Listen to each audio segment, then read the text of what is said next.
Hi, I'm Henry from Perennial Garden Center, and welcome to our Perennial of the Week series. This is our first week for 2011. Our first plant for this year is going to be Leucanthemum Shasta Daisy.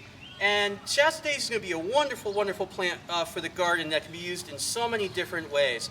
Shasta Daisy is going to be one of the last blooming of the Shasta Daisies. It blooms the latest, but also blooms the longest, especially with a little deadheading, taking off the old flowers to encourage new blooming. Now, Shasta Daisy, really combines well with so many other plants because of the pure white color.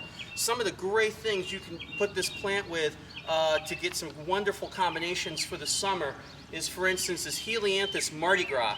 Helianthus Mardi Gras is personally one of my favorite plants. It's going to be a great long bloomer for the garden, easily blooming 2 months or more. You can also use this as a cut flower as well. Looks great in mass with Shasta Daisy. And just these wonderful yellow, orangey, red flowers really pop and stand out in the garden. This is going to top out around approximately 2.5 to 3 feet and is native and just very easy to grow. But also too, for the garden, for some great summer color, is something like this daylily, Bella Lugosi. And Bella Lugosi, mass planted with the white blooms of Shasta Daisy, is going to make for quite a stunning combination in the garden. Both of them taking similar situations. And again, doing both of these in mass plantings, do them in groups of 3s, 5s, 7s to really make a stunning visual effect for some long bloom for the summertime.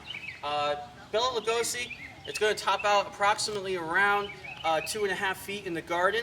Nice big large blooms, and this is definitely going to bloom as the plant matures for easily 6 weeks or more in the garden. Hey, another great plant for the garden to use with Shasta Daisy, and it's a plant that I'm sure a lot of people are going to be familiar with, is going to be this tall phlox or Phlox paniculata. And they're going to come in varying degrees of color, things from whites to pinks to purples, reds and oranges. A lot of variation amongst the blooms. These are going to typically get some nice height in the garden, so you're going to want to use these behind your Shasta Daisies as a nice backdrop for the white blossom. Perennial phloxes will continue to bloom throughout the summer and match the same long period that the Shasta Daisy has. And also will take a sun to partial shade situation very similar to the Shasta Daisy. Now, also, if you got more of a full sun exposure, hot location, you can always go into our next two plants, which is something like this Russian sage. Russian sage is just, again, another great workhorse for the garden. I would use this as a wonderful backdrop for Shasta Daisy. This is going to have kind of bluish purple flower sprays to it that, again, deadhead the plants throughout the season. You can keep this blooming right until winter. And it's going to be very drought tolerant because it's got that wonderful silver foliage, and anything with that wonderful silver foliage is going to tell you that this is going to be a drought resistant plant once it's established in the garden. And our other plant is going to be this Crocosmia lucifer, which is going to add wonderful sprays of red tubular flowers to the garden.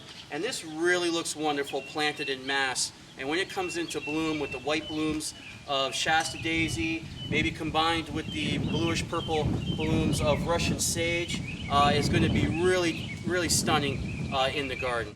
Hey, thanks for listening. That wraps up our first week for Perennial of the Week for this year. But something new we're doing this year to keep an eye out for is we're going to be doing a weekly contest, Guess the Perennial of the Week, that'll come out on every Sunday. We'll give you 3 clues, and we'll pick 3 people with the right answers, and all 3 people get a free plant of whatever that week's Perennial of the Week is. So a little something different, hopefully to look forward to, hopefully challenge you a little bit, see if you can identify your perennials. So thanks for listening this week. I'm Henry from Perennial Garden Center, and hope to see you next time.